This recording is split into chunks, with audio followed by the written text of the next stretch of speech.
Hello everyone, and welcome. Thank you everyone for stopping by. This is the Mastafran art stream. It's a fine January 28th of Wednesday night, back to the usual schedule. Thanks for the posture check, Fitzpatrick. Nice that you could see me. Hope you're doing pretty well. Hope you're staying warm. It's been a freezing couple of days. The past few days has been heckin' cold out here in Chicago, so hope everyone's staying warm. I've been trying to just keep warm overall. I was gonna do some game stream last Saturday, but I kind of just fell off it because I was just busy with stuff. In fact, I probably won't be streaming next week because I'm busy with some more stuff. I got a family emergency that I gotta deal with next week, so next week I'm not gonna be streaming, so I'll just let you know that much. But I hope everyone's doing well, because tonight I'm going to be working on some arguably new cutscenes. This is going to be working on some new cutscenes, and this part's going to be the pre-boss fight against Nad. So things are going to be pretty chill. Most of what I'm going to be doing is work on knocking out this overlay here. Probably get rid of the margins and do some like nice rough tree drawings. Yeah, the family emergency is kind of like one of those things where I think just like last year, you got a family member who died, and it's a grim reminder of the fact that, hey, don't take things, so seriously in general. I've kind of just been overall trying to get myself to not be as, I guess, anxious about life, and try to take things as not as seriously, but just more,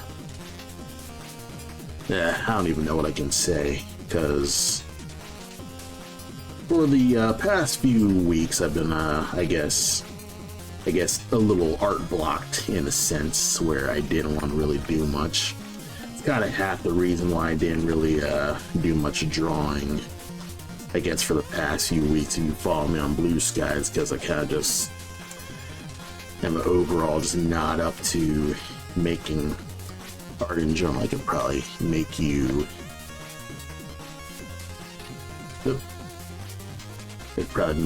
a tree like this. But yeah, it's one of those things where I'm trying not to write as much as I can about life. Life is all over the place. I try not to just be in complete super doom mode. Just take things one step at a time and just do your best to kind of just do your best. I'm trying to just not fret too much. I'm currently reading this book called You Are Not a Rock, and it's a pretty alright book. One thing that I guess it's been kind of encouraging me to experiment with is forgiving myself for feeling feelings. And it's easy for me to kind of just feel like, hey, I wish I didn't feel bad in my life, and I wish I could mentally lock in so I could do some real just get my game work done. But of course that's not how emotions work. That's only just going to make things worse for you in the longer run, and that can just really make you just feel worse in general. So one thing I've been trying to just convince myself to do is just feel like, well, not just feel like shit, but kind of just accept that, hey, you're human, you know, you're not a rock, as the book says. You know, you can make, you're not your, you know, you can't just delete all your feelings. You can just be in general. So I'm trying my best to yeah, this is the right green. Yeah, I'm doing my best to kind of just get myself into that sense of, you know, not feeling anxious all the time, and giving myself permission to trust myself and the process of, you know, not just creating art, but just living life. It's very easy to kind of just live your life kind of like feeling like, oh, wow, well, if I'm not absolutely perfect, well, nothing just matters, because, you know, I want to be the most exceptional person around. Everyone else in my life is more exceptional than me, so why can't I be more, you know, just put together? Everyone else has their shit together. And, you know, I'm kind of like teaching myself to kind of challenge that, to be like, does everyone have their shit together? Like, think objectively about that. Because you don't know, you know, random strangers online. They could be, you know, they could be having a way worse life than you are. So it's one of those things where I'm trying to get myself to not just immediately dive into, I guess, you know, self-loathing, because it's very easy to kind of just dive into that. So obviously, you know, doing this family thing ain't helping stuff, but at the moment I'm kind of just, you know, I'm taking it one day at a time. Yeah, especially with these cutscenes where yesterday, you know, I had the day off due to the weather, and I was like, okay, I have the day off. I'm going to actually work on doing some more like drawings and Blackmask stuff, and I'm going to do everything. And I didn't have the mental capacity to do anything but maybe do laundry. And yeah, as the old saying goes, everyone puts on their pants one leg at a time. And yeah, I mean, you gotta give yourself that victory, even if you absolutely don't feel like you deserve it, because, you know, there's many times where you probably don't feel that you deserve victories, but, you know, you probably just need to cut yourself more slack than you think. You're probably not as crappy as you make yourself out to be. So I'm trying to push myself away from, you know, thinking in complete absolutes, and just, you know, try to just vibe better. That's probably a stupid term, but it is, you know, it's one thing I'm trying to just get myself to just get in a better mental space about, is just not fretting so hard about, I guess, literally everything. So tonight I'm trying to relax with what's essentially black and white paint editing. I've recently started watching this YouTube series called Painting Therapy, and it's the closest I've ever seen to you know, Bob Ross's Joy of Painting that I've ever seen, where, you know, it's just an artist, he paints live, and, you know, he kind of like doesn't rush too much about like what he's painting, and you know, how he's like tackling all his like painting stuff. And, you know, basically he was just painting a tree, and, you know, it's pretty nice. You know, he's vibing, kind of like going through the process of kind of just getting yourself to not rush literally everything, and to get yourself to not feel absolutely anxious about, oh, you're not doing the line art as perfect as you can, or you're not like making the right colors. No, I mean, it's about vibing. You know, you're trying to not just vibe, but kind of just be more objective about, trying to enjoy the process instead of forcing yourself into this optimizer mode where you must be the most optimal motherfucker in the world. And I guess my personal New Year's resolution is just push myself to be more like that, is to not be in optimize art mode, but kind of just get myself into trying to just enjoy creating for myself and not just creating for clouts. Because I think even to this day, even though I'm trying to tell myself, oh, I don't care about clouts, I kind of do. And I find myself, I guess, constantly staring into blue sky to be like, oh man, did anyone like follow my thing enough? Did, you know, was there a good reaction to my blue sky thing? And it's kind of like one of those things where it's like, you know, for a person who doesn't care, you still fucking care, Ryan. And you know, it's one of those things where you really gotta teach yourself not to just care as much about how you're creating stuff in general. And another thing that I've kind of like been trying to just get myself to do is kind of like tackle some, I guess, things that have been, you know, that either frustrate me or is, I guess, overall uncomfortable.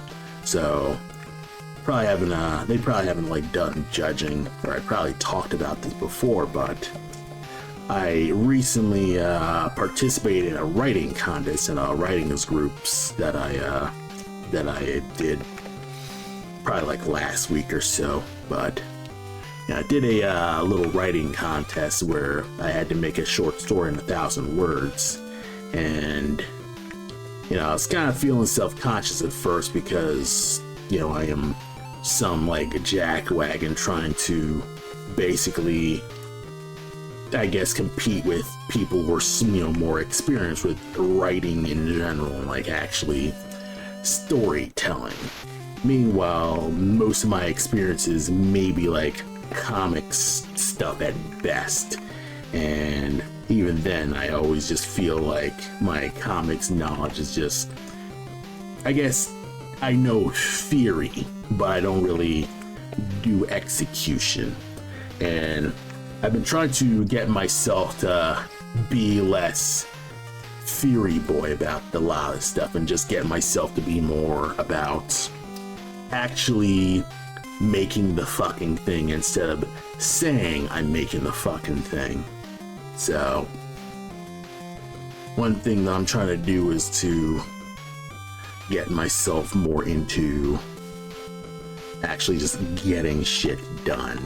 So tonight is I finished the story, and you know, I see the flaws in the story, but I'm teaching myself to just let go of that in favor of just completing the next one.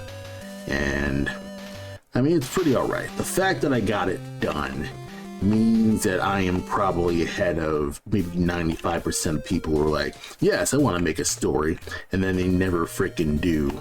And then they kind of like, you know, just complain that they just never, you know, they want to write a novel, but they never really get around to doing it. And I constantly feel like this. I feel like a clown whenever I keep telling myself, yes, I'm going to do this one day. One day when I'm not doing this one thing, I'm going to do the thing, you know, this one art project. And every day I kind of like feel this sense that like, you know, I keep delaying myself, or I keep procrastinating, or I keep like being, you know, just saying instead of doing.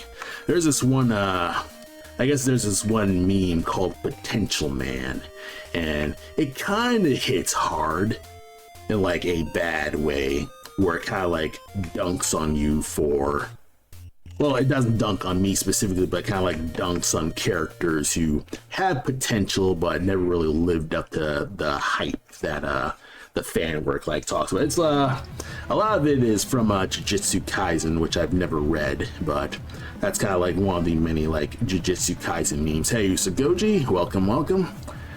I'm just talking about just feeling like you don't complete projects and the inadequacies that you could feel when you're not doing enough. And honestly, it's okay to not feel like you're doing literally everything, because you gotta take care of what's important. And back to I guess the potential man meme. It was kind of like one of those things where it kind of like dunks on this anime character who says that they're gonna do it. I think the meme was like it's like always will, always would, always should, but never is. And it's one of those things where it's really funny, but when you're thinking about it more, it feels actually just horrible, because I guess I'm taking it more personally than I could, but I tend to feel that when it's kind of like I'm always like, oh, I'm this, like, I want to do this one thing all the time, but I never make the time to actually do the thing. I'm just constantly either making excuses, or there's always some other thing that's delaying me, or I'm making time for something else. Like story writing.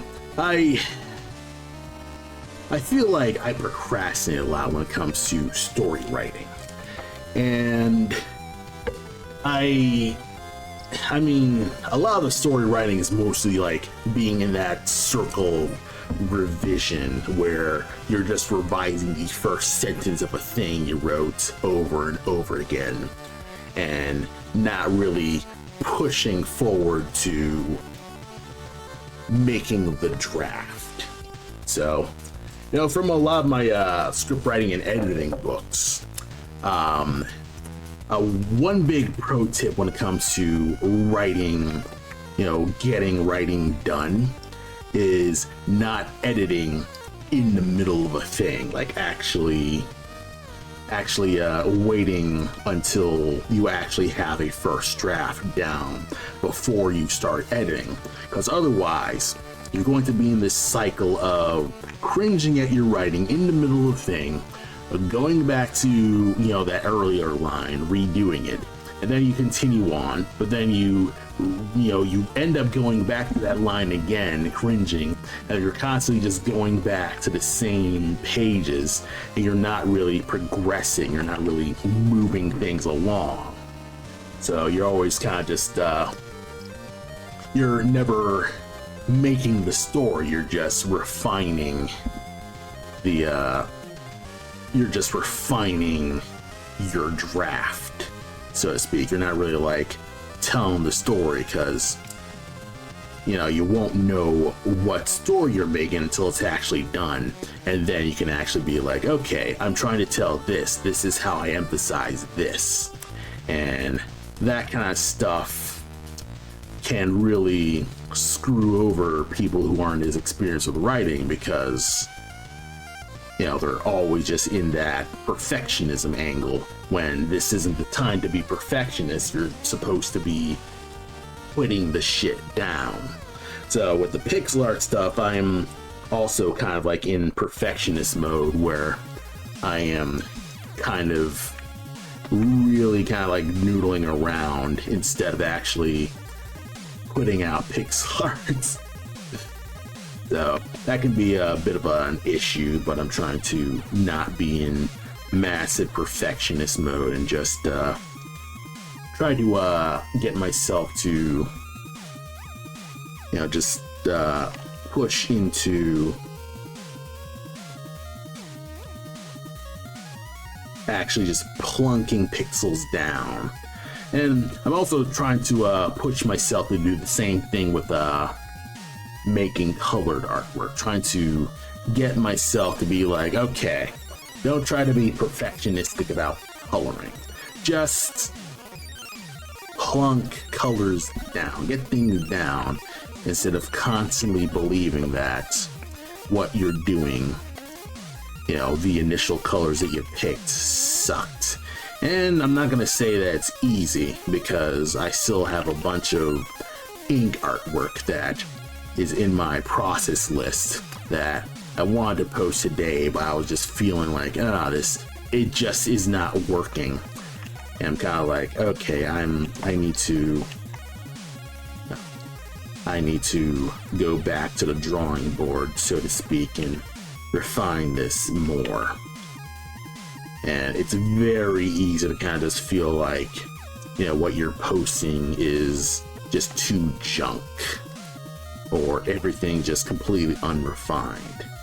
And, well, I think one thing you gotta remember is you gotta get yourself to be objective about what's unrefined. Like, what do you believe is unfinished about it? Did you not do all your colors that you wanted?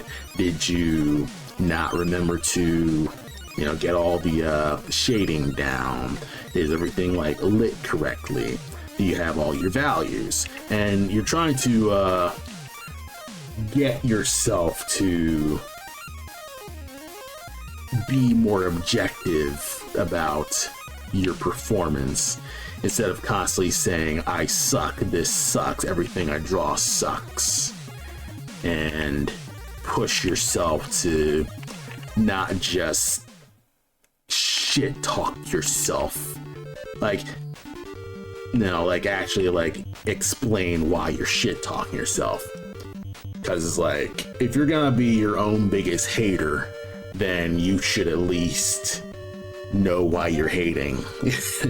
So that's kind of one of those like little fun things where you gotta be more, I guess you're trying to be more, I guess, I don't even know if I could call it easier on myself, because it's not necessarily easier, but more just stop dunking on yourself for the sake of dunking on yourself. So that's kind of just all over the place, and you know it's an ongoing thing. But yes, I am staying warm. I have it's been like under 20 degrees today. And of course, the weekend has been real chilly.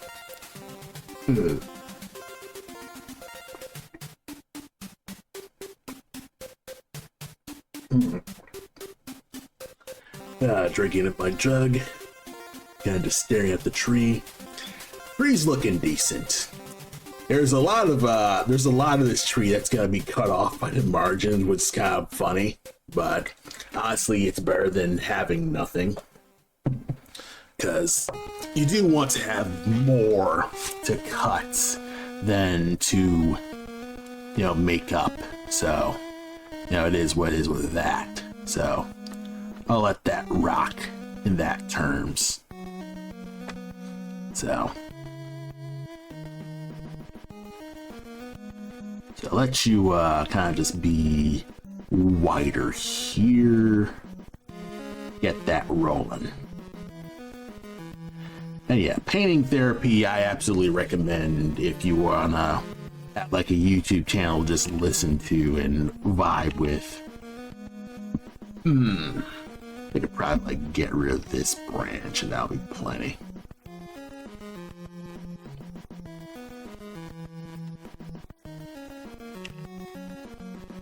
Yeah, it's kind of funny because with this pixel art silhouette thing, I probably could just work with you know, just the shadow, and the pixel art will just look decent.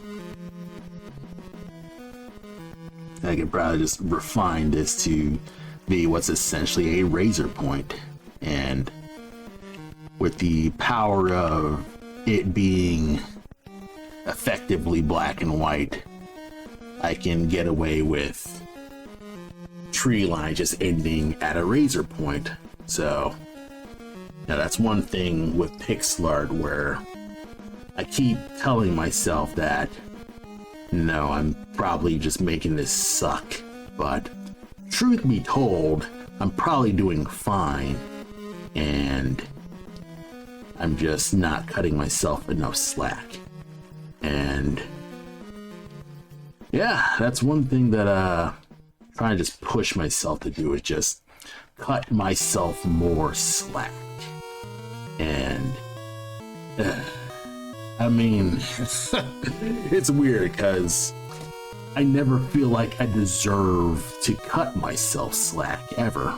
And I'm always feeling like I guess I'm expendable as an artist, where I feel that my work overall doesn't matter.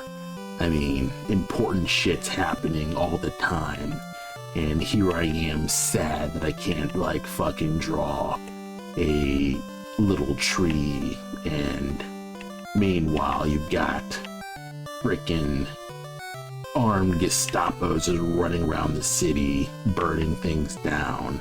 And you're kind of like, wow, everyone's having way worse problems than I'm dealing with. And you end up feeling just, I don't know, useless.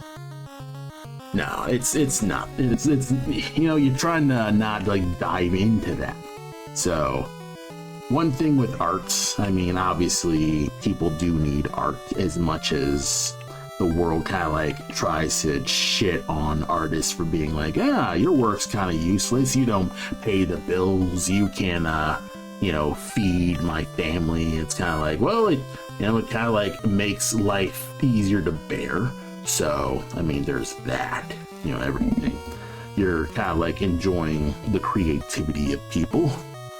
Yeah, thanks. Yeah, thanks, Eden Flux. Yeah, so far so good. Kind of just getting a decent tree thing going here.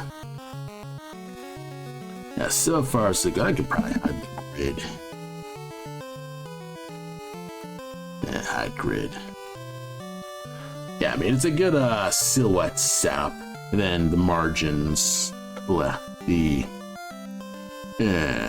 yeah, like have the black overlay.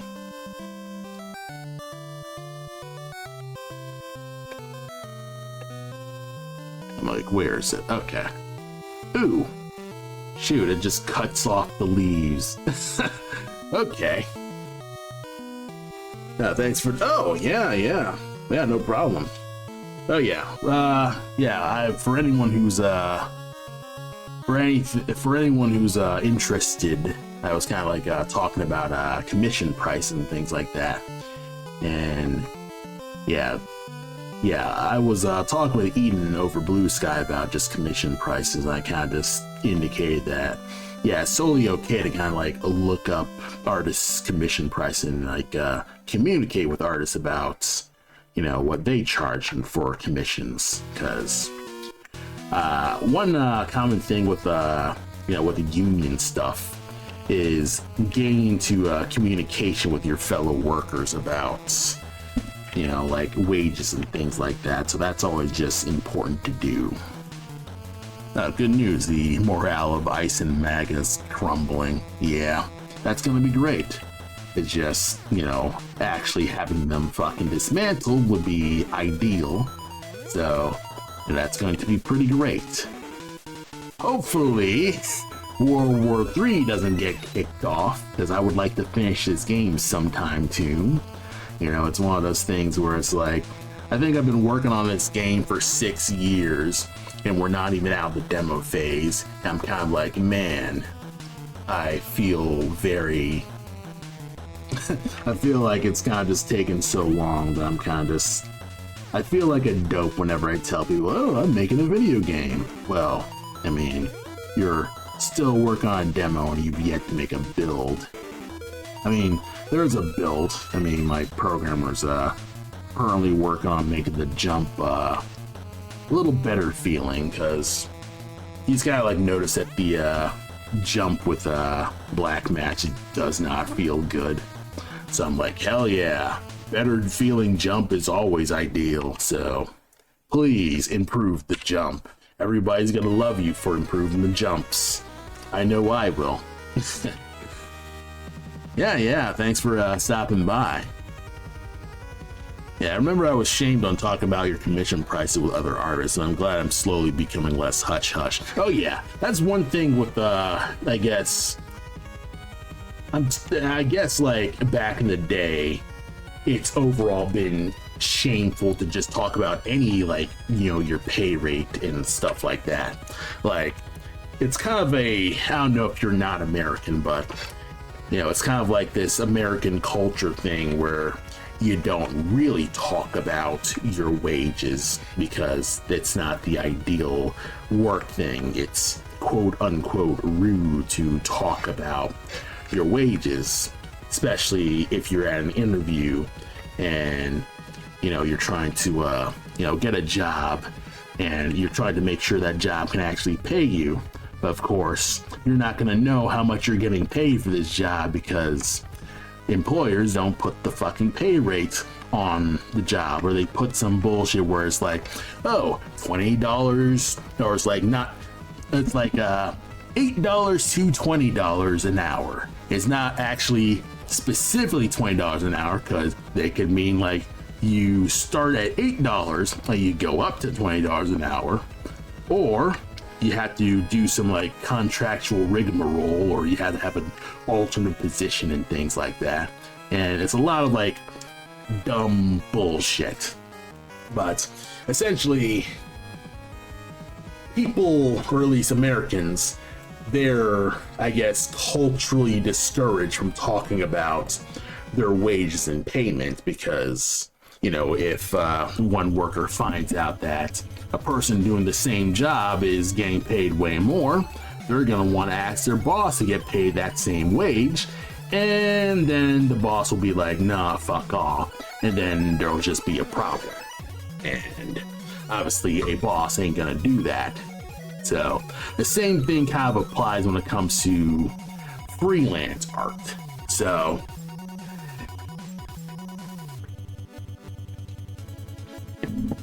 the difficult thing about freelance arting, like doing art independent, is that essentially you are kind of always an independent contractor. Most artists aren't really in studios, or, you know, they're outside hires, they do freelance stuff. And so they're basically alone when it comes to talking about how much to get paid, where, you know, they have to basically negotiate for themselves, advocate for themselves, talk about, you know, how much they can do or how long it takes for them to do things. You're from the Netherlands. Nice. You're Netherlands. That's Dutch, I think. Netherlands is Dutch. Maybe I'm wrong. I'm sorry. But yeah, it's kind of similar among peers here, but it's slowly getting better. At my last job, I was openly able to talk about it, but still like that, sorry if I'm too nosy vibe. Oh yeah, it can be tough to actually just talk about money, because it's a touchy subject, you know. You're trying to basically go through that uncomfortable thing of like asking for what you're worth, and it's a difficult conversation, especially if you're used to people like, you know, like freaking out, or you know, freaking out about a price and stuff like that, because, you know, there's a lot of times where you go to a store and you kind of like freak out about like how expensive a thing is, or the common conversation is, oh man, I wish I could afford your artwork, but I'm broke right now. Like whenever I'm selling at art conventions and table events, you will just get those conversations from people where it's like they like your art, but they tell you how much money they don't have. And it's like, what can you do with that information? You can't do anything with that information, because that's a them problem, not a you problem. And obviously you don't want to be that rude guy to be like, well, if you don't have money, you're going to have to come back, because, you probably end up looking like a scumbag for being that like asshole mercenary to be like, come back when you're richer, you know?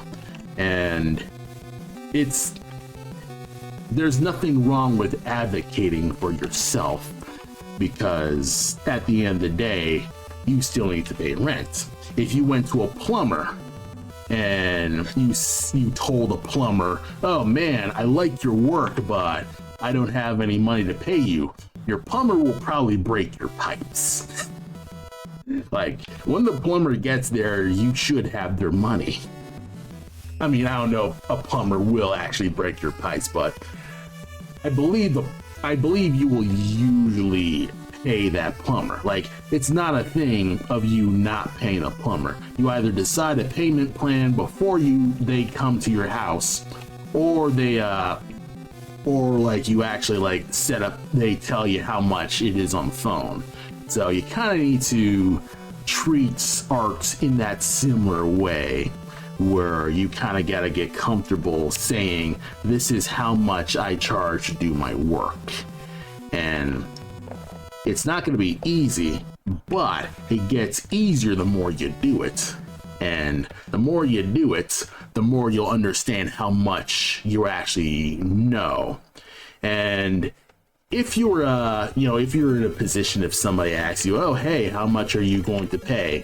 And you don't know the number off the top of your head, you can always be like, oh, I'll have to assess that. It depends on the job. I'll come back to you later. And then you calculate your stuff, later, and then you either like give them your contact info, or you kind of like talk to them later, or maybe they won't. It's one of those things where you don't have to sometimes you can just hand them your price and they will be like, okay, I'll talk to you later, and then they never contact you ever again. And that's totally all right, because there's going to be more people who want art. There's going to be more people out there who are ready to either spend money on art or want to just purchase your services.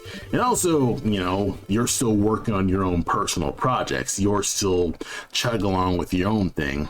If you're good at just being creative, you'll just make your own work. Like, nothing's really stopping you from making your own art. So that's one thing that you can keep in mind, is that you are essentially the master of your own domain, and no one can tell you that you can't do a thing, especially talking about how much you're worth as an artist.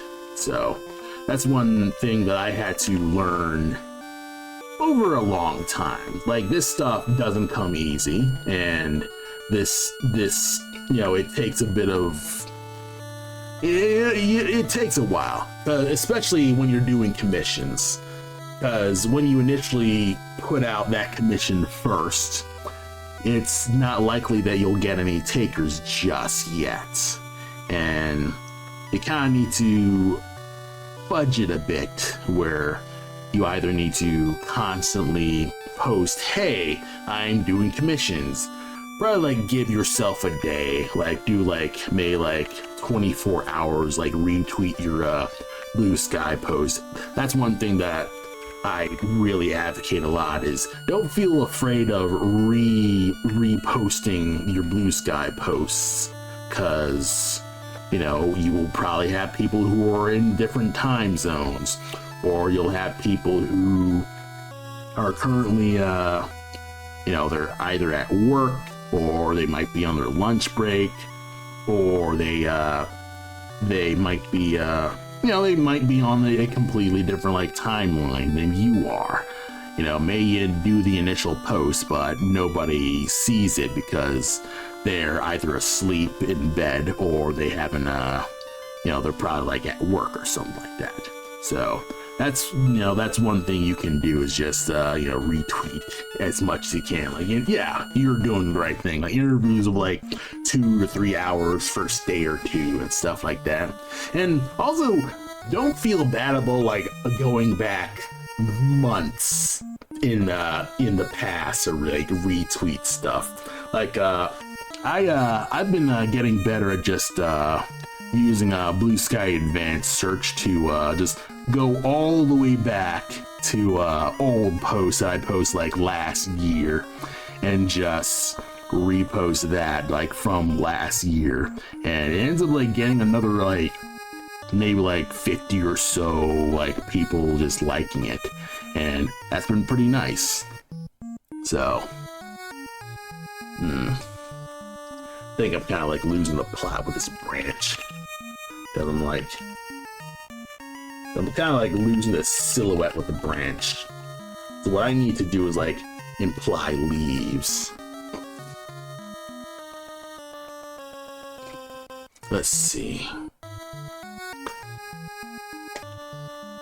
Yeah, after you get some more followers, it's likely you never scrolled that down that much. Free new content. Yeah, that's also very true with, I guess, just general social media. Because I think it's because you're so used to staying to your own timelines that you never really are encouraged to go into people's profiles and go into their media tabs and sit through their art, like old DeviantArt gallery and stuff like that, and like enjoy their archive of arts. Like with a lot of social media, you're not really encouraged to do that because you're just getting that that fountain of information. You're constantly just getting you're getting, I'm not gonna call it slop, but you're just getting so much you're getting that timeline of content, and it doesn't encourage you to kind of like either engage with the content or just sit with enjoying the cool artwork that's there. Like, you're not really either enjoying a movie or enjoying how well crafted a video is, or enjoying like how well a person is enunciating with a video. You're just seeing a video. It might be like 5 to 10 seconds, and then you'll probably like nod, give it a heart, and you'll kind of just go about your day and just see the next thing. And obviously, I'm not like above this. I'm not like this absolute art connoisseur, but it's one of those things where, yeah, that is definitely a problem. And it's one of those things that, yeah, spoon fed and stuff like that. It's one of those things where you kind of need to just play this game of re-clouding yourself, or at least re-emerging people's like I guess you're re-showing in people's maybe like experience or something like that. I forget what I guess memory, peripheral vision. I'm not even sure what I'm talking about, but essentially when you gotta like pop back into their timeline to just remind them that you exist. And that's how Instagram basically just taught you that essentially if you don't post at such enough time, or if you don't post in a certain like hashtag order, or if you're not using videos and stuff like that, you end up just being invisible. And when I used to be on Instagram, I just found it the most miserable thing, because it ended up causing me burning out. I ended up like drawing art that I didn't care that much about, and it ended up kind of getting me to start hating art in general, just hating being like doing art, hating like other artists for like doing things that you're jealous about, and it was just basically just making you just fouling your mood. And overall, I've been pushing myself to not be in that sense of just negativity, because that kind of stuff is soul crushing. That will just make you just despise making art, because you just end up just bitter in general because, you know, other people are doing better than you. And I still feel that it doesn't really go away, but I am getting myself to be more mindful about how I feel in terms of, okay, you're not there yet, but you'll have your day soon, Mastafran. And you kind of need to tell yourself that as you go, because otherwise, you know, you're just gonna end up hating not just creating art, but just sitting down at your desk to just be online and stuff like that. I remember being so obsessed with numbers back in the day, but yeah, it's kind of the social media dopamine hit. I'm less bad with it on Blue Sky, luckily. I'd say the culture of Blue Sky kind of like encourages you to not be like that, I'd say. Especially when, you know, it doesn't have an algorithm to be like, hey, if you ever post a link, it will nuke your posts. And it's not really like that. Like, if you post a link, like say I post on Twitter that I'm live, and, you know, lo and behold, people who follow me actually know that I'm live on Twitch. Fantastic. And when I used to post on Twitter, I just got crickets. I'm at a convention, crickets. No one really came. And I was kind of like, you know what? For the effort I'm spending on Blue Sky, is not really making much sense for me to like be posting on Twitter, because it's not making that much of a difference, like whether I post on Twitter or not.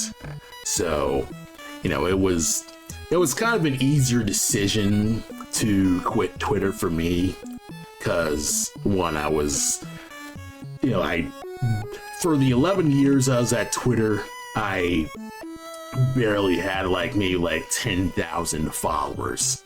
And in the 1 year that, or not 10,000, 1,000, I'm like, what? No. But in the 2 years I've been on Blue Sky, I managed to not just make 1,000 followers, but I managed to get up to, I guess, I think it's 2,000 followers. But essentially I made double the amount in 1 year being on Blue Sky. Granted, it might be people who were coming from Twitter and refound me, but it's one of those things where, you know, I'm also just getting people to know that I exist in general. So, okay, I'm kind of like working this too much. One thing I could do, nudge you up.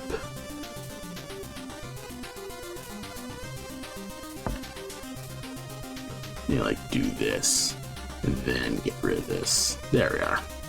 That way it looks more like a silhouette. Hello, welcome to the Aseprite art stream. Watch me crank out some trees here and figure out how to just make this look real interesting. Right now I'm kind of like trying to just work with some tree silhouettes and not like overwhelm it with a crazy amount of detail. I kind of just get what's essentially the illusion of detail. Kind of like put big notable shapes and then kind of like rough these shapes out, so they're looking like, you know, foliage and stuff like that. Kind of just break up these shapes into actually interesting looks. And because this, you know, this character is closer, you know, it's gotta like look remotely, you know, this is the more important detail, because this side it needs to be further back, so it has less detail. So that's one thing that I'm trying to force myself to do, is not like be crazy meticulous when it comes to, okay, we gotta like put a million little leaves inside for this tree, because it's not about putting a lot of detail in the thing. It's about, I'm finger quoting, the illusion of detail. So that's one thing that I'm trying to just teach myself to do when it comes to just making backgrounds. In general, I don't like making backgrounds, but I have been putting myself in a bit of a Goku training arc, Dragon Ball training arc, really, where I'm trying to just get myself to give a shit about architecture. And, you know, things have been working. I've been getting myself to be a bit more proactive when it comes to liking, or like not just liking, but just understanding how architecture works and functions, and the history of architecture and the themes of the functions of a lot of these buildings and stuff like that. And I'm also kind of like getting myself to be more familiar with how trees are drawn. So, you know, trying to not just get stuck on like things like, oh, I gotta draw every single leaf. Well, you're not really drawing every leaf, but you're drawing what's essentially the illusion of detail, so to speak. So, I think what I could do here is I'm actually going to draw foliage kind of just covering this up. So it kind of like looks like leaves are kind of like vanishing away. Okay. And the one thing that's pretty nice about just using a 4-color palette is that you can just coast off just the line art. You don't have to do a lot of like aliasing, especially since this is the darkest the line can go. I could do things like lighten this up at the like the light points here.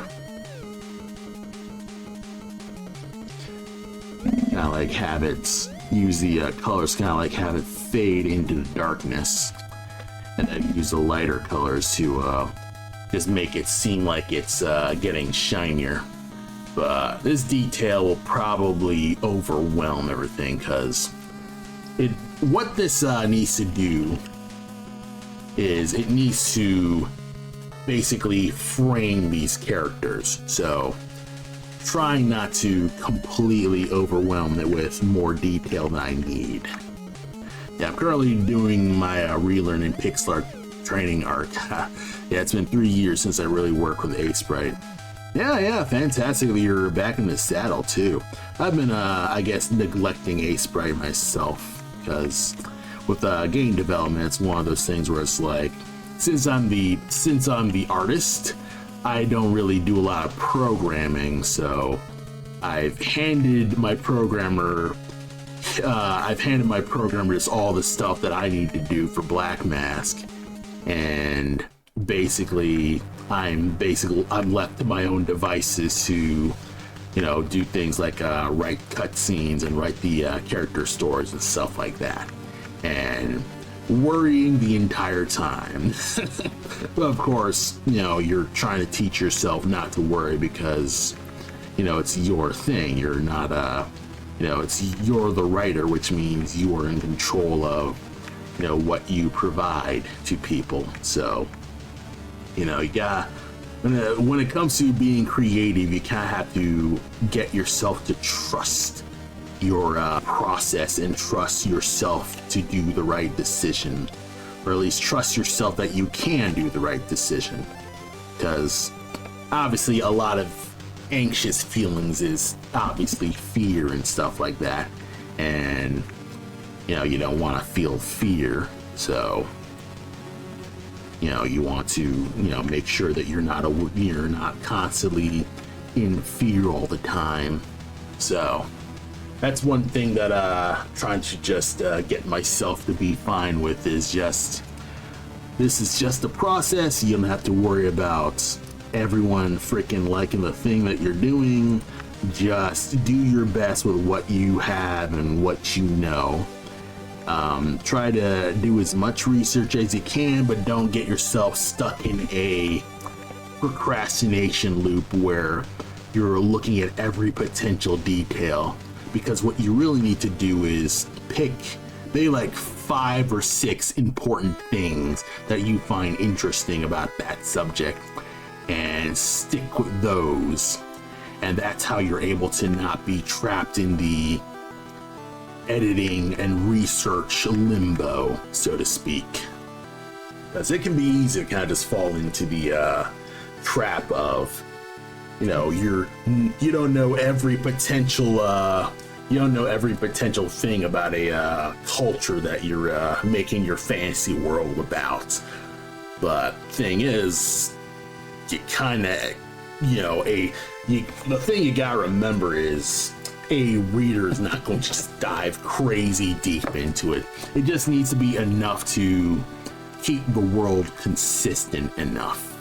I mean, obviously you're gonna have people be like, you didn't get this specific thing accurate, and you can either solve it now while you're able to, or you can solve it on the next game. And either you could retcon it, because contrary to popular belief, you can retcon whatever the hell you want. It's your thing.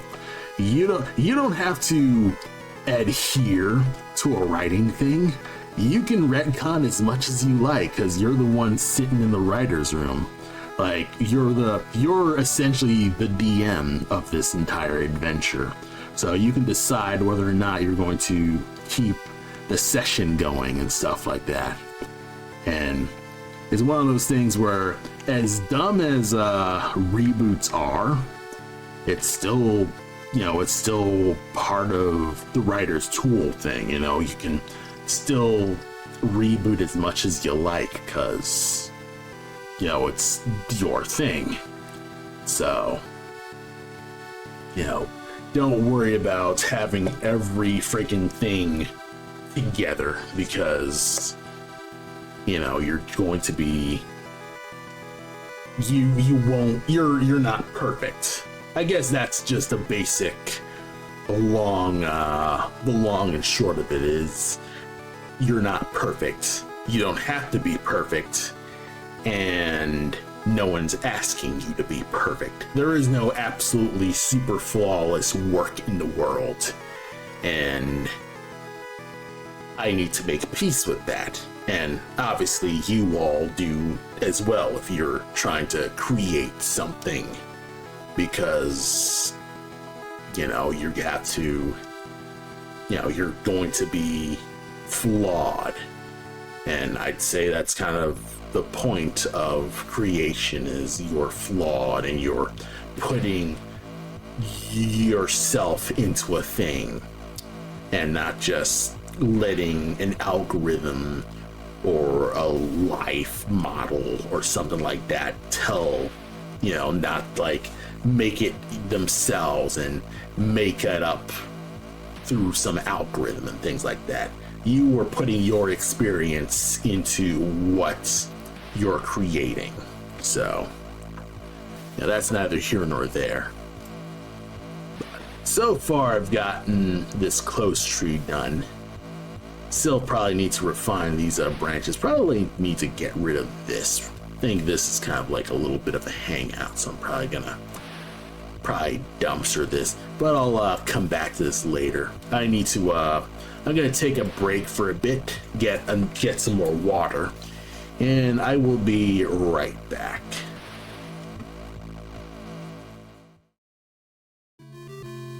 And I'm back. Alright, watered up. Let's see if we can refine this tree silhouette a little bit more. It's kind of funny, because I believe if I got rid of these overlays, if I got rid of this overlay, it ends up looking just the goofiest thing imaginable. But luckily, a lot of stuff here is going to be kind of like cut away, so we don't have to worry about none of that. I mean, you could like have new text here. I can always kind of just I'd probably color this something. Give this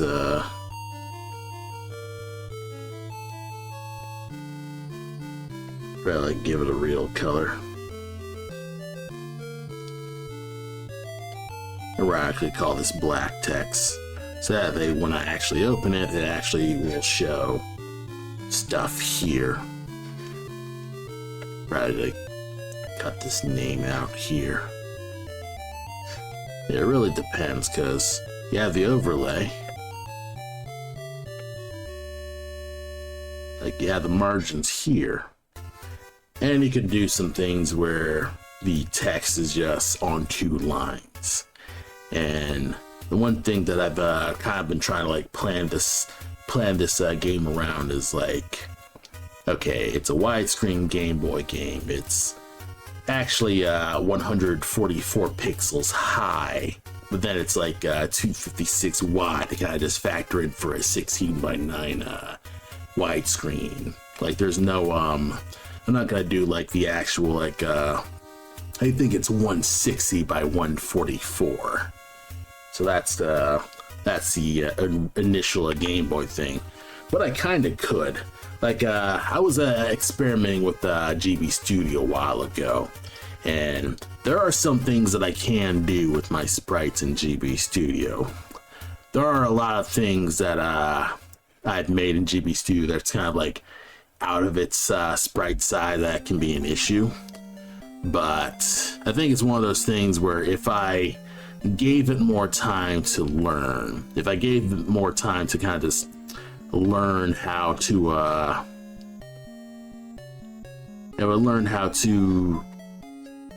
do the if I learned more about GB Studio, I actually probably think I could pick up GB Studio easier than I expected, because learning, or at least adding art into GB Studio is...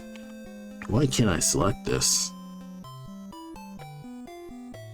Ah, it's on close tree. Learning GB Studio is quote unquote easy, or at least importing art assets is easy, because essentially once you make the sprites, you can just put it into the file and it all just works fine. You know, there was an initial issue with like importing sprites into getting it into the proper channels and stuff like that. But once you get through that initial hurdle, everything else is mostly kind of just looking at the instructions, like looking at the documentation of like, all right, what's the color limits? How do you make sure that you're not going past the color limits and the tile limits and stuff like that. And learning how to deal with the tile limits is manageable, and it sort of will encourage your creativity, learning how to manage those tile limits, because essentially you're going to be teaching yourself to just be creative even with those tile limits, because you'll learn, okay, you only have a 4-color palette, which means you'll have values. You'll be able to basically decide, okay, these colors can be placed in a certain way. I can do that. And so you get creative with like planning where you're gonna put your colors. And then you're kind of like, okay, this color can only be this character can only be this side, because that way it preserves the tiles. And so you end up basically designing a character that will be adequate to those styles.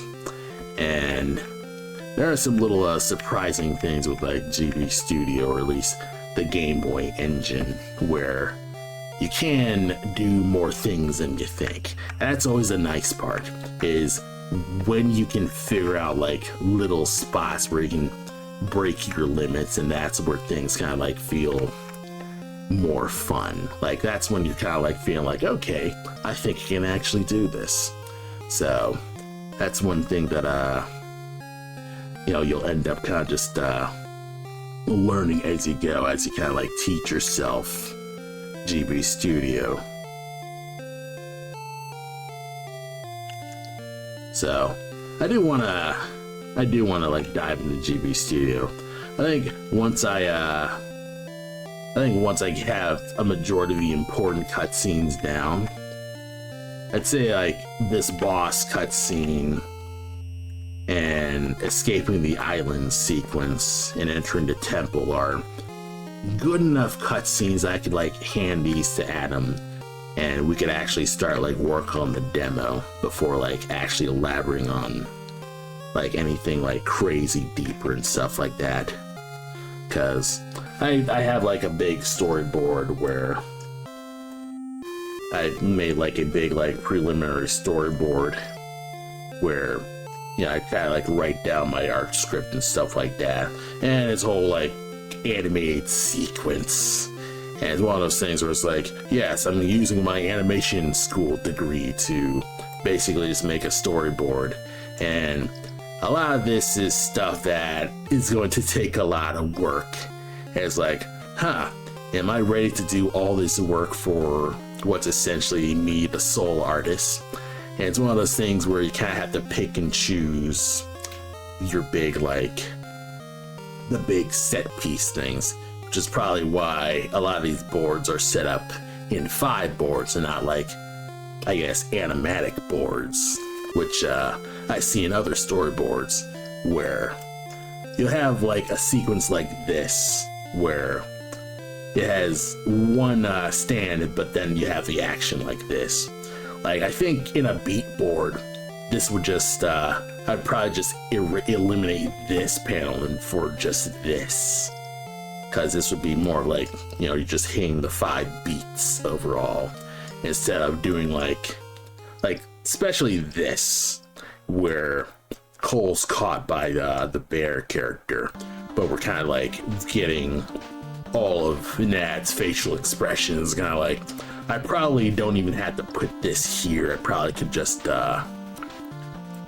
like erase this half, start in this half or something, continue with this. Like, I could probably like compress this into 5 and I wouldn't need to worry about it, because the I guess the Act 2 finger quotes is arguably the longest of it between gameplay sequences, because like you have the intro, they have like a little like mid thing where it's kind of like giving you a hint of where the temple could be, and then gameplay is like the actual, like, you're going into the temple and you're looking for it, and then the other cutscene is you reach the actual spots where the treasure is, and then you're essentially kicked out of the temple and you're robbed. And this is probably, like, of the 3 sequences, they're the longest sequences. And I'm like, I should probably at least dump these, because this is way too long. Plus the ending sequence is also long, but I don't have this here. Probably need to put that there, but I'll put it later. But yeah, essentially, a lot of these cutscenes are me kind of just indulging in, you know, just working on my own stuff in general. And obviously this will all change in the demo, and it will also just change the final game, and you will pick and choose what's actually important, and you will cut what's actually not important. The director's job is to cut, and I guess I've taken on director role since I am, I guess, the ideas guy. I hate calling myself the ideas guy of this, but it's like, I am doing the work, so I'm not a true ideas guy, but it's one of those things where it's like, I'm so used to other people coming to me with their ideas of like doing stuff. You'll get tapped in the shoulder you're working at a library or cafe, and you'll just get this dude who's like, yo man, I got this cool idea for a cartoon show that I want to pitch to Netflix. And no, not even just Netflix. It's like, I have this cool idea for a cartoon, you want to draw it? And when they say cartoon, what they really mean is comic. But it's like one of those things where it's like, they want to make a pitch, but they don't want to make a comic. Another writer person I follow, Dave Scheit, he talks about this stuff a lot, where you have a lot of, I guess, newbie comic writers, but they're not like new comic writers, but like comic writers who come from prose or like novel writing or journalism, like non-comic writers, and they think comic writing is just you write the script and then the artist gets hired to visualize the script, when comics is more of a collaboration. Like, it's not a matter of like just drawing the thing, because the artist is then just gonna be like, oh, I'm just here to do nothing, essentially, and that ends up just being unfun for both them and the writer, because it then just feels like, okay, the writer just wrote a thing and they're just waiting for the artist to get it wrong, and then the writer like screams at the writer because they don't have their exact vision, and that just gets frustrating for the artist, and the artist just quits, and the writer's like, I can't seem to find the right artist. Well, I might as well like put it in the prompt generator, because he doesn't give a shit. So it's one of those things that a lot of non-people who don't understand your job tend to do, is that they think that what they're doing is easier than it really is, when it takes way more to actually make not just a comic, but a successful comic. Like, a lot of people will see things like Kick-Ass and Invincible and be like, oh wow, this guy, he was like an indie comic artist, they ended up like making millions off their thing. Well, the thing is, they had to work their asses off to pitch this to someone who would produce this in general. And also they made what's essentially a Eisner winning comic. They made a really, really good comic. I mean, Kick-Ass, that's very debatable, but essentially they started with a thing and then they made a franchise around it. They don't just plan the franchise and then they get all the they don't get the millions just because they have the $1 million idea. Everyone has ideas, but actually executing that for people to have it be appealing, like, that's a whole other ball game that most people don't want to play, which is insanity to me, but that's kind of just how that goes. Probably put some gaps here.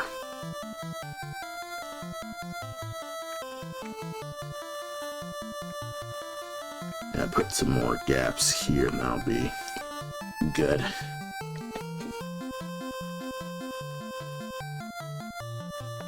And granted, obviously, a writer can learn the actual ropes of creating this stuff. Obviously, there's no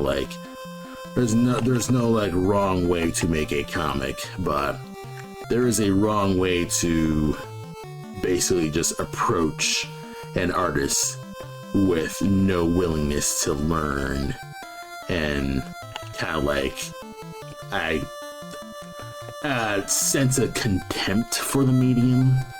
I feel like an artist, or at least someone who's deeper into it, can sense your contempt if you're like not a person who is ready to kind of just feel, I guess, the adequacies of the thing that you're doing. You'll end up like feeling like you're a bit of an asshole. Okay, I'm a little think I'm probably like putting way too much detail, but it's one of those things where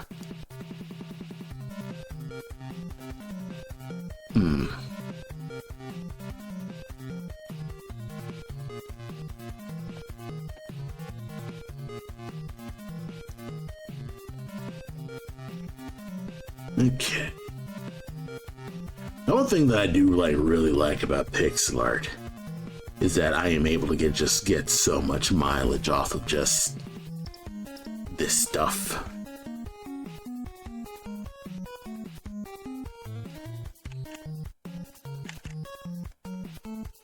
Like, holy cow.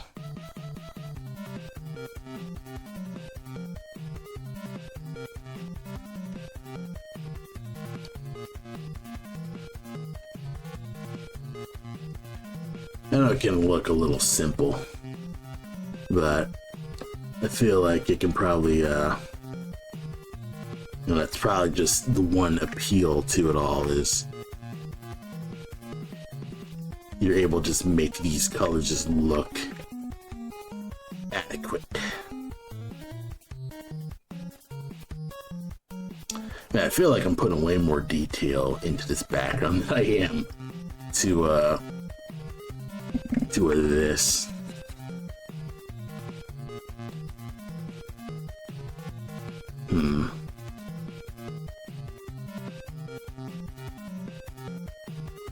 Okay. I think what I can do, just splotch down paint. That's what I need to do. Splotch down paint. Don't fret too much about how it's going to all look. Splotch it all down. Get the broad thing down and worry about the detail at a later time. Enjoy the Ninja Gaiden music and just try to focus on just plopping things down and not necessarily getting out every teeny ass detail, because at the end of the day this needs to frame the entire spot, and if you're just letting detail kind of like overrun everything, you'll end up kind of like making things, you'll end up kind of like making it a blur instead of putting, you'll end up like making it all a blur instead of it being the it's supposed to look like a background. It's not supposed to take up everything. You're not making environment concept art. You're making an environment that characters must stand in. Essentially, you're making a setting. I remember one of the writers group people, he was trying to instill this mentality of not just thinking about like drawing backgrounds as just drawing backgrounds, but establishing a setting. And he's cooking with that, because it is one of those things where it's easy to be like, yeah, I don't really draw backgrounds, and you end up kind of like feeling miserable trying to struggle to create something that's interesting to look at, when it's not about making it, it's not about like putting a look, but trying to establish a mood or an atmosphere and stuff like that.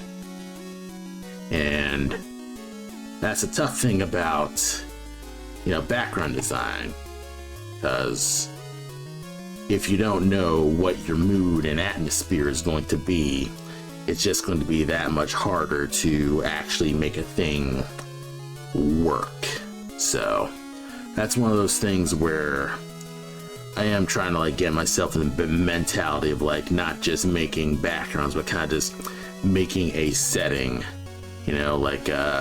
try to figure, not just make a setting, but kind of like figure out, okay, these characters exist in the space. What would they usually do to space if there was like no like big action fight? Or no, not just, okay, they're in a big action fight. What would convey that either the place is dangerous, or what would accentuate and give this sense of like not just a grounded feeling, but like a sense of like place. I don't know how I can explain it. Maybe I'm kind of like bullshitting, but essentially what you're doing is determining how things will accentuate the storytelling, so to speak. I mean, at the end of the day, it's all, you know, how do you make it so it's for the story, bro? We're doing it for the story, bro. We're doing it for the vine, bro. Stuff like that. So, that kind of stuff, obviously, you're gonna learn as you go, and you're not gonna have every tiny little thing right off the bat. So, don't fret about not being the absolute best fucking One Piece manga artist. You can basically predict the future with your manga. Like, nah, just do what you can with what you've got, and you'll be adequate enough. You know, don't try to just do a bazillion things at once. And that's what I'm forcing myself to do, is just not be constantly shit-talking myself for not predicting the future. So,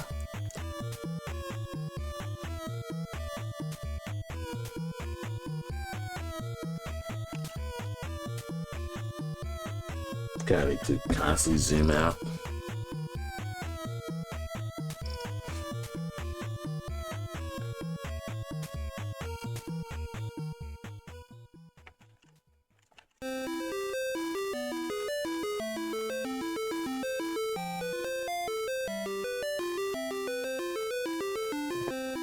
You know, I just realized that. No, never mind. I think I'm something else.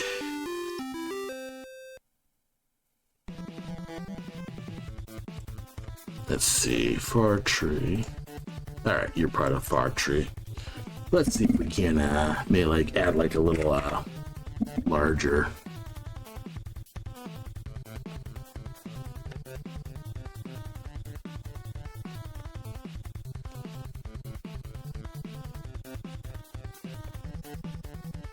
To give it a bit more depth. I am never going to be able to say depth with P.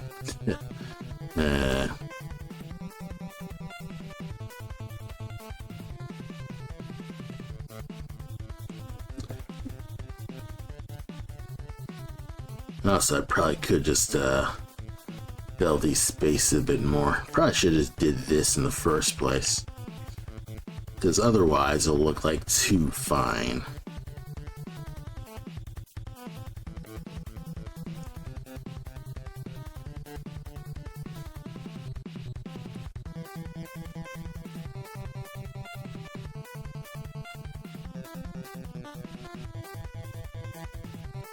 Yeah, probably just do that instead.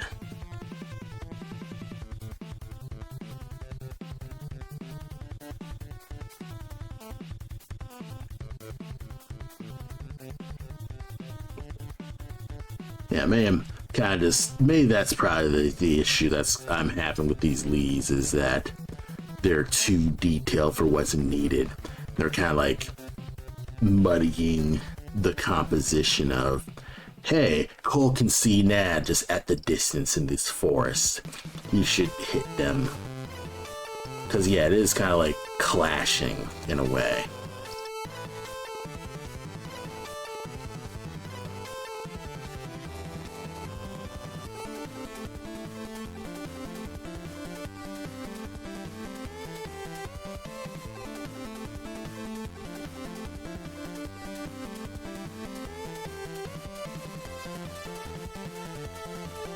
Yeah.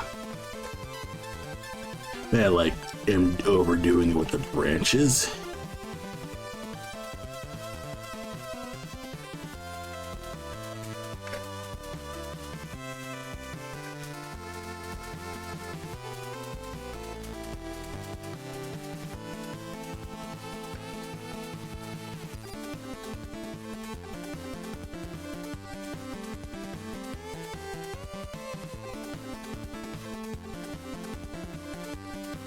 Let you go here. Maybe like get rid of this top. And just have more of the leaves just go down. Actually fall with gravity.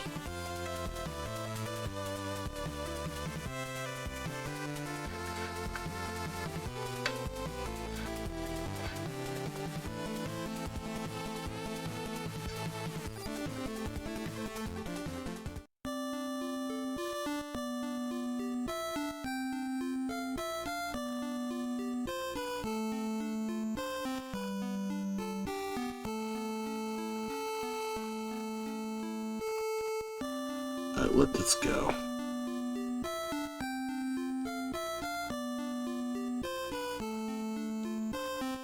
Yeah, let's let that go. I'm kind of just being a little too fine with a lot of these leaves. Especially since I think in the overlay,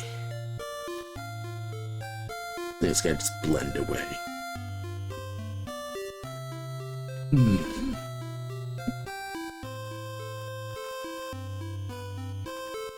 Not liking this spot. Now I'm kind of like hitting this point where I'm like, okay, I'm just noodling. I shouldn't be noodling.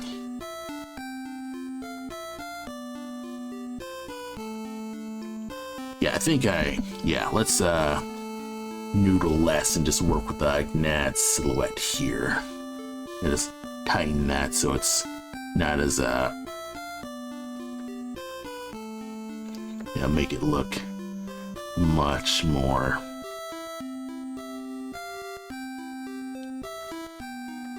cohesive. Obviously, that is a much finer detail. Probably just have it so his arm just blends away.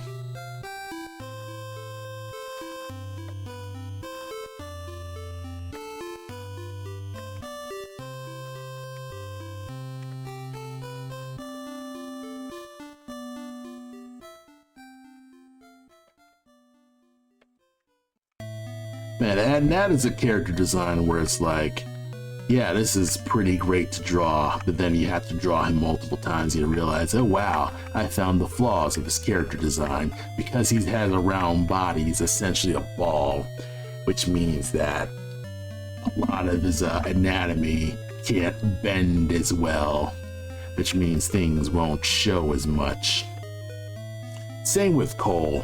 Like, Cole, as cool as he looks, there's a lot of things about his design where I'm like, wow, I was not thinking about these specific situations.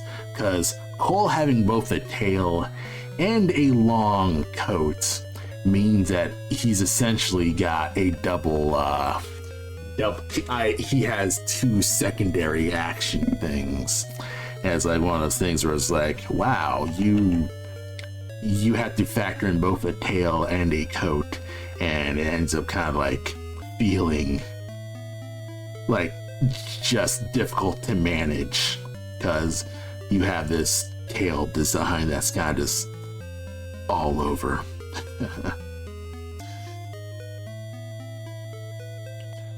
I mean, so far I've been able to manage it though.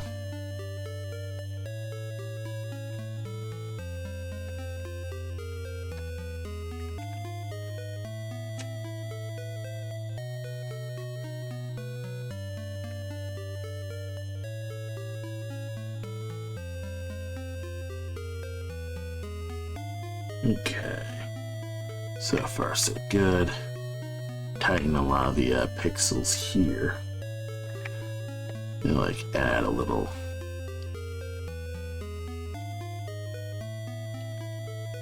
Just see a little silhouette here to like a rim light. That'll look good.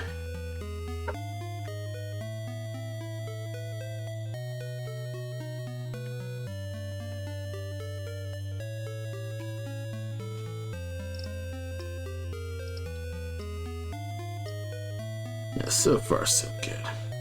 He's blending away. I wonder if I could make the shad thinner. Your little things.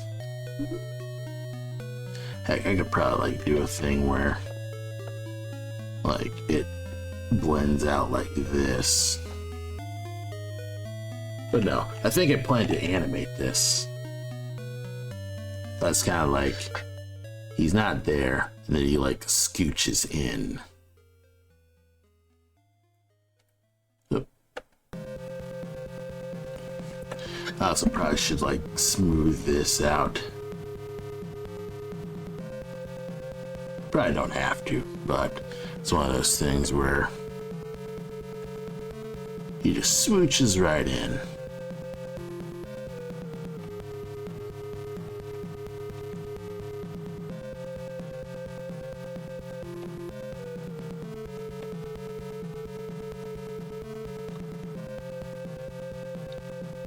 Okay. Probably could stand to do a bit of refinement on how the eyes look.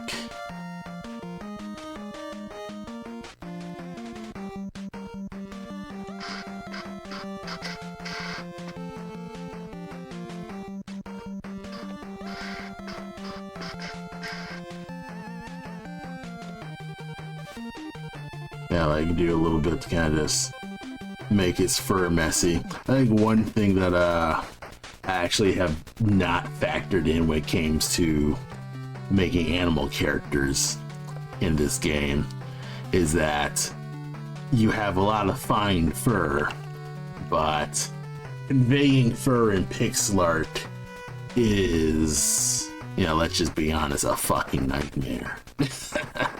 You essentially need to rely on anti-aliasing to make something look like its hair, and it's a lot of essentially stray pixels.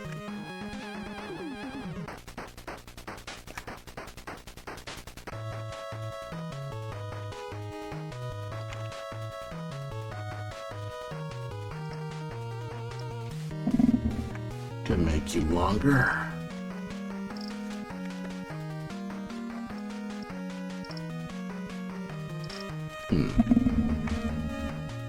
They had to go off of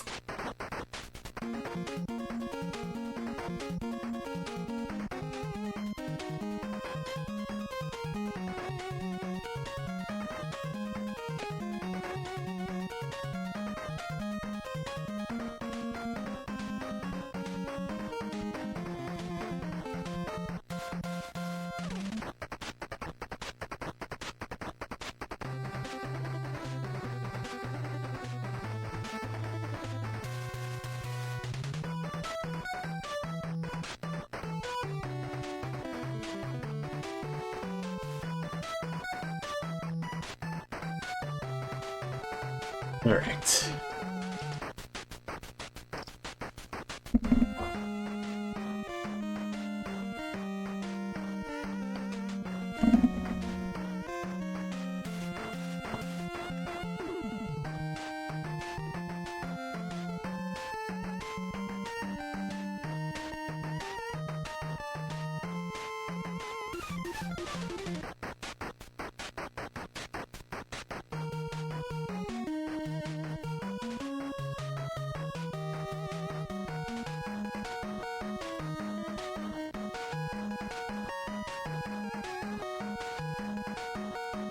Maybe this is as good as I can get.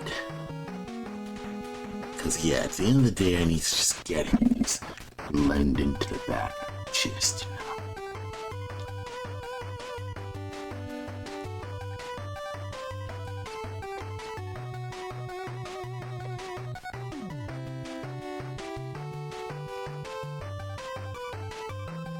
You know, like how the tree.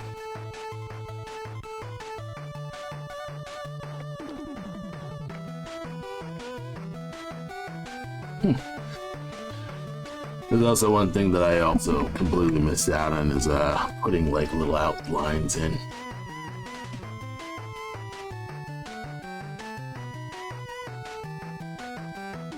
Probably could do like a little thing where it's like FX outline. And that way.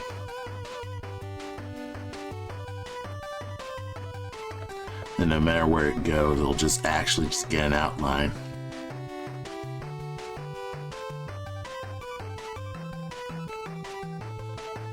And then you just have the screen background. Everything's like all hunky-dory.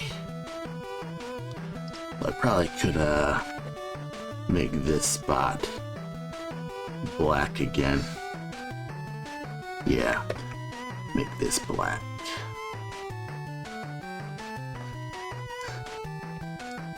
There's a lot of things where I could just readjust you.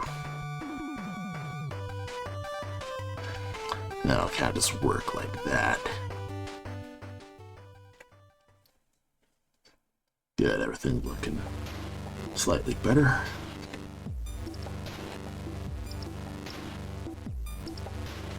Probably do need to at least add just a slight bit of a tree bark here. Maybe like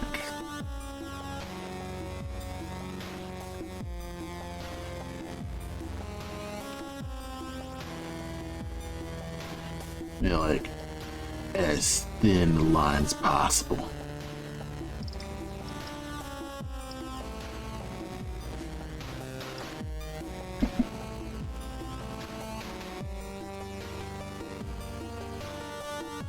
Just enough to kind of just establish that there's just texture. There's enough texture here.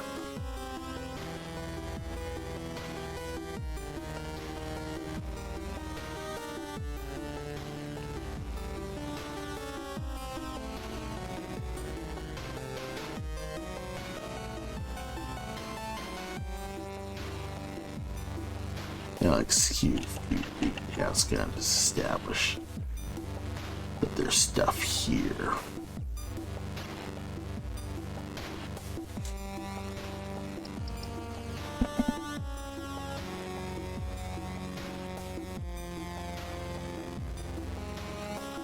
Okay. Looks decent.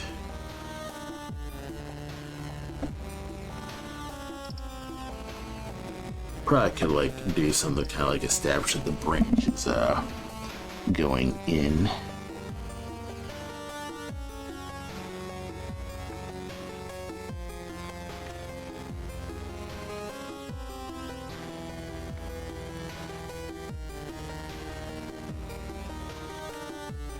Okay, I'm probably like really just perfecting the crap out of this. Yeah. I mean, so far, so good.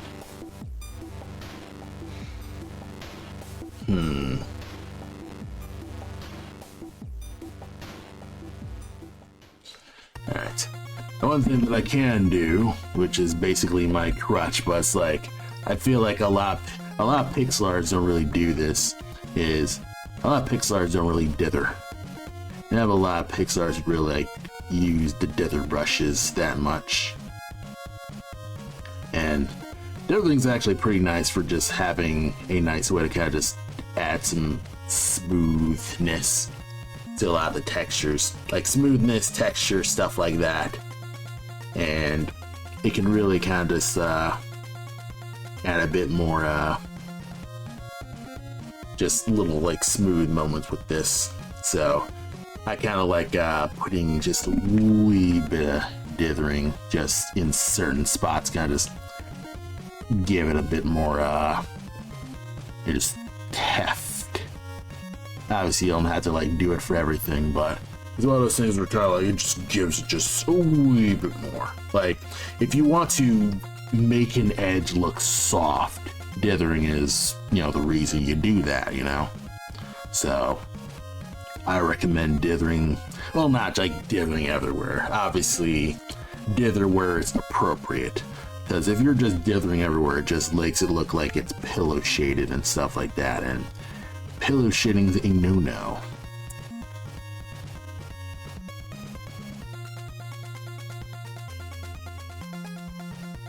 You don't want a pillow shade.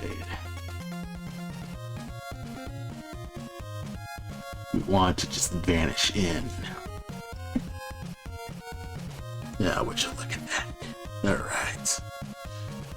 Looking fantastic, actually. I mean, obviously the text isn't 100% accurate, but I think I've got something adequate where Cole must encounter a boss. He's not hunched like I have in my storyboard. Like in my storyboard, he's actually hunched like this. Probably rework his sprite, because that's probably why I reuse his back sprite, because I think I could probably like re-edit so he hunches. Yeah. But yeah. I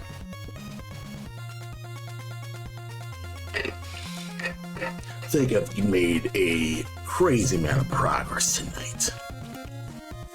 Gonna save you and probably just work on something for next stream, which will not be next week because I've got to go out to New York for a thing. So I will probably just see you next stream, and probably will just have more cutscenes to work on because that's my main pixel art thing. Anyway, thank you everyone for stopping by the Mastafran art stream.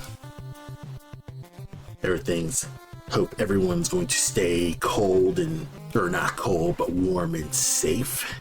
Because, you know, baby, it's cold out. It's still gonna be February. So, you know, meet up with your significant other. It's Valentine's Day. So, you know, enjoy some time with, you know, you and yours. And I hope everyone has a good night. See you next time.